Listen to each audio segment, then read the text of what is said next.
All right, welcome back. It's Sunday. What is it? The 16th. It's another day where I bring you five players for the Fabtastic Five. Five players I think you should throw some fab on this Sunday and maybe go out and try and grab. I'm going to hop right into it. Luke Rayleigh is the first player. He is 60% rostered on Yahoo and 17% on ESPN.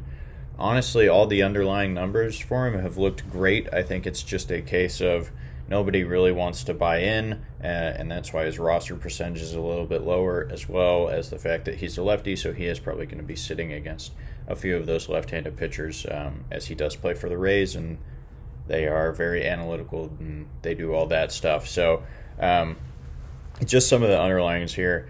84th percentile in average exit velocity, 93rd in max exit velocity, 83rd percent in hard hit rate, 90th percentile in X slug, 94th percentile in barrel percentage, 86th percentile sprint speed, so he's legitimately fast. On the year, 15 home runs, 10 stolen bases, 279 average, and a 927 OPS. It's a good lineup. If he continues to play like this, stats should accumulate. Like I said, may just be sitting against those left-handed pitchers.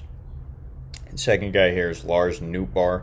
No sugarcoating it. He has been a disappointment for most people, as I know a lot of people had him coming into the season as a sleeper or breakout or whatever determination you want to use. Only 6 home runs and 5 stolen bases while batting .261. Obviously, he has dealt with a few injuries.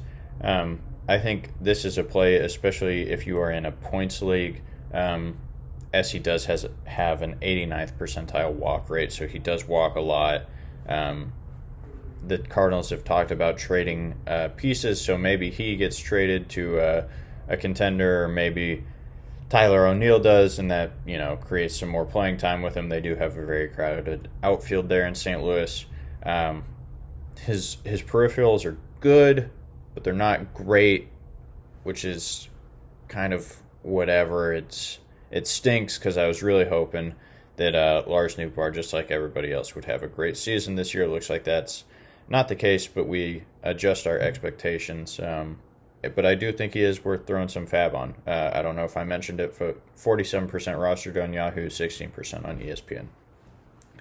Third guy here is Mickey Moniak. I'm going to say it, I'm not his biggest fan. I think there are some underlying issues here that I would stay away from, but I can't deny that in the 40 games that he's played with the Angels, he has looked very good, as well as the fact that with Trout down, it does free up some playing time for him potentially. 40 games, he's hit .321 with 10 home runs, 2 steals, so the numbers are there. Like I said, he does have some decent peripherals as well. 87th percentile sprint speed, 88.7 mile per hour average exit velocity. It's good. It's not great. It's fine. He does also have a 527 expected slug. The thing that does worry me a lot here is that he strikes out 31.5% of the time and only walks 2.7% of the time. So those are really rough. That's just things that I would be wary of. But he has performed really well. That is Mickey Moniak, 26% rostered on Yahoo, 8% on ESPN. Colton Cowser here is another guy that I'm going to throw at you. 25% rostered on Yahoo, 9% on ESPN. Top prospect. Again, I want to buy into the talent on these guys. This is something that I probably fall victim to, is I do want to buy into these guys' pedigree and their talent. Sometimes it's hurt you more so now than in previous years probably. In 6 games, he does have 7 runs, 2 RBIs, 158 average. Obviously, super small sample size. Not going to judge, what he will do the rest of the year on that. I will say in AAA this year, 330 average, 10 home runs, 7 stolen bases, and 996 OPS. So he really set AAA on fire. I don't know that he has too much more to prove there. So it's just a matter if he can figure it out at the major league level. One thing that I will say as a knock on Colton Cowser is if he does continue to kind of struggle, I don't know that the Orioles will have a super long leash with them as they are contending. So we'll see how that shakes out. But that is Colton Cowser of the Baltimore Orioles. Last guy I have here is C.J. Abrams, 42% rostered on Yahoo and 10% on ESPN.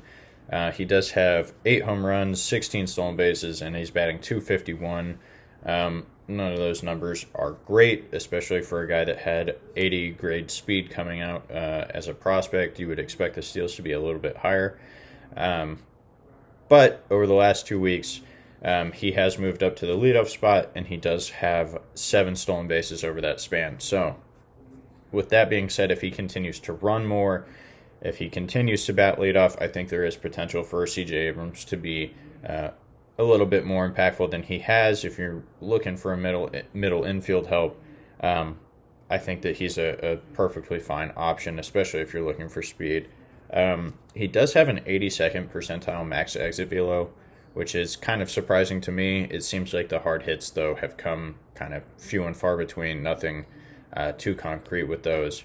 I do kind of think that the average will tick up. This is more an anecdotal thing, but in the minors, he looked like a good average guy. I think he kind of got pushed to the majors a little soon, a little early, and some of that confidence went away.